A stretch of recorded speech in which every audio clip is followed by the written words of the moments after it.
Salut tout le monde, c'est bientôt le 1er avril et du coup j'ai eu envie de vous présenter 3 BD qui m'ont fait marrer. Oh, je crois que je me suis couchée dedans.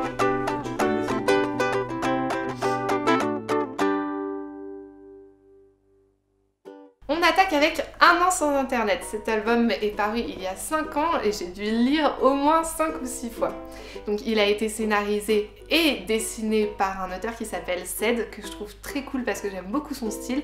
Et donc il a été publié chez Macaca, qui est une de mes maisons d'édition françaises préférées, déjà parce qu'ils sont très sympas et puis parce que leurs auteurs ont tous un style vraiment cool. Un an sans internet raconte l'histoire d'un mec tout ce qu'il y a de plus moyen à qui on soumet un ultimatum. S'il accepte de plus aller sur internet pendant 1 an, on lui offre une carte bleue illimitée, donc il a tout l'argent qu'il veut. Alors évidemment il accepte et peu à peu il devient complètement cinglé.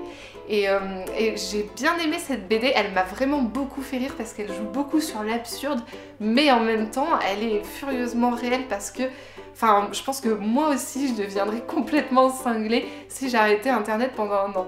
La BD suivante, vous la connaissez peut-être, il s'agit de Simon's Cat. Alors je dis que vous la connaissez peut-être puisque à la base il s'agit d'une série de vidéos publiées sur internet qui raconte l'histoire de Simon et de son chat qui veut tout faire pour manger. Simon's Cat joue à fond sur le comique de situation, il n'y a pas de parole, pas de bulle, les gags se résument souvent à 1 ou 2 images, c'est tordant, ça marche super bien et c'est approuvé par Pichenette. La 3e BD est un carton de l'année 2015, il s'agit de Le Grand Méchant Renard. Alors, j'ai pas fait de vidéo spéciale sur Le Grand Méchant Renard parce qu'il y a plein de monde qui en ont parlé et bien mieux que moi, mais comme pour tout le monde, ça a été un énorme coup de cœur. Le Grand Méchant Renard raconte l'histoire d'un renard qui veut croquer des poules, sauf qu'il est pas très malin et il n'arrive pas à les choper. Du coup, il décide de voler des œufs et de les couver pour manger les poussins une fois éclos. Sauf que les poussins prennent le renard pour leur maman, du coup, il se prend d'affection pour eux et décide de commencer à les élever.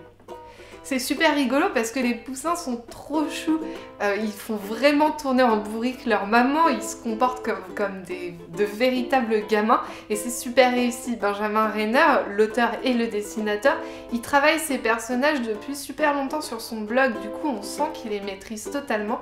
D'ailleurs si vous avez adoré cette BD, sachez que bientôt Le Grand Méchant Renard sortira en dessin animé. Le Grand Méchant Renard, c'est un sans faute et c'est à consommer sans modération. Voilà, c'est la fin de cette sélection de BD pour rigoler. J'espère que vous allez bien vous marrer en les lisant et je vous souhaite un super 1er avril.